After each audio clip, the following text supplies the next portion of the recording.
కోడళ్ల training centre ఈ నెల 20 నుంచి ప్రారంభం. సోమవారం నుండి శనివారం వరకు రాత్రి 10 గంటలకు మీ ఈటీవీలో.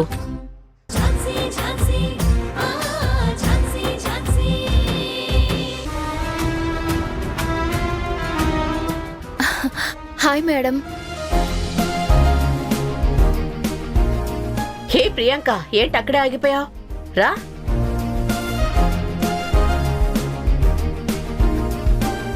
కూర్చో ప్రియాంక.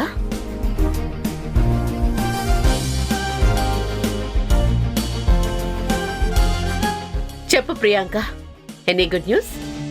మేడం, అది షేర్ చేసుకోవడానికే మీకోసం ఇక్కడి దాకా వచ్చాను. కాకపోతే ఒకటి గుడ్ న్యూస్, ఒకటి బ్యాడ్ న్యూస్. అయితే రెండు చెప్పు. ఏది గుడ్ న్యూసో ఏది బ్యాడ్ న్యూసో నేను చెప్తాను. మేడం, మీకు తెలుసు కదా, కమలా అత్తయ్య వాళ్ళు మా ఇంటికొచ్చి గౌతమ్ సార్తో నా ఎంగేజ్మెంట్ త్వరలో ఫిక్స్ చేసుకుందామన్నారని. మా వదిన హామీ ఇస్తే నీకు పని జరిగిపోతుందని కూడా నేనే కదా చెప్పింది. ఎంగేజ్మెంట్ కి మరి వాళ్ళంతా ఓకే చెప్పేశాక కూడా ఇంకేంటి నీ ప్రాబ్లం? ఎంగేజ్మెంట్ కి ఓకే చెప్పేశారు కదా అని నేను రిలాక్స్ అవ్వలేదు మేడం. గౌతమ్ సార్కి దగ్గరగా ఉంటే అయినా ఆయన మనసు మారుతుందేమో అని ఓ 4 రోజులు గౌతమ్ సార్ వాళ్ళింట్లో ఉండడానికొచ్చాను. ఇది గుడ్ న్యూసే కదా ప్రియాంక. ఇందులో బ్యాడ్ న్యూస్ ఏముంది? మేడం, గౌతమ్ సార్ వాళ్ళ ఇంటికైతే వచ్చాను గాని ఆయన మనసుకి మాత్రం ఇంకా దగ్గర కాలేకపోతున్నాను. ఇంకా ఆ ఝాన్సీనే తలుచుకుంటూ ఉన్నారు. ఆయన మనసు ఎలా మార్చాలో, ఆయన నన్ను ఇష్టపడేలా ఏం చెయ్యాలో అర్థం కావడం లేదు మేడం.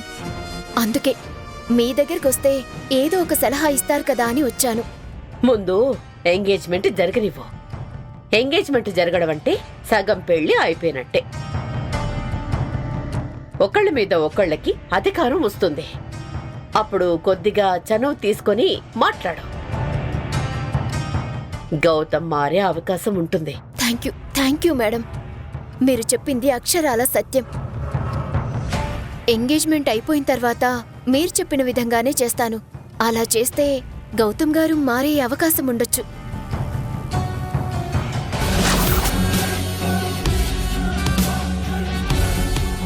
నమస్తే మేడం.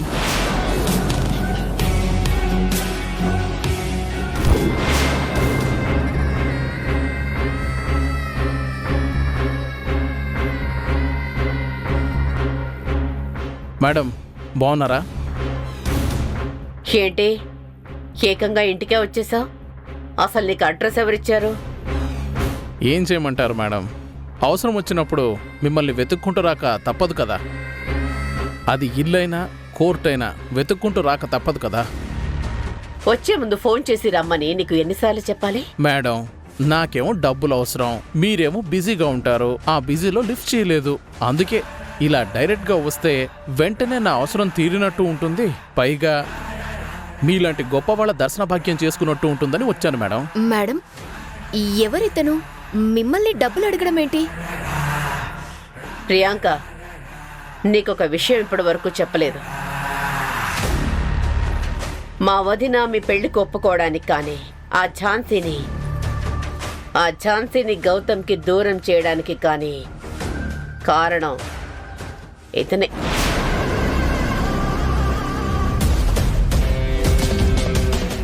ఇతని వల్లే మీకు ఈరోజు ఎంగేజ్మెంట్ ఫిక్స్ అయింది. అర్థం కావడం లేదు మేడం. ఇతనికి నాకు ఏంటి సంబంధం? ఇతని వల్ల నా ఎంగేజ్మెంట్ ఫిక్స్ అవ్వడం ఏంటి? ఝాన్సీని పెళ్లి చేసుకుంటే గౌతమ్ చనిపోతాడు అని ఇతను అబద్ధం చెప్పడం వల్లే కదా ఇదంతా జరుగుతోంది.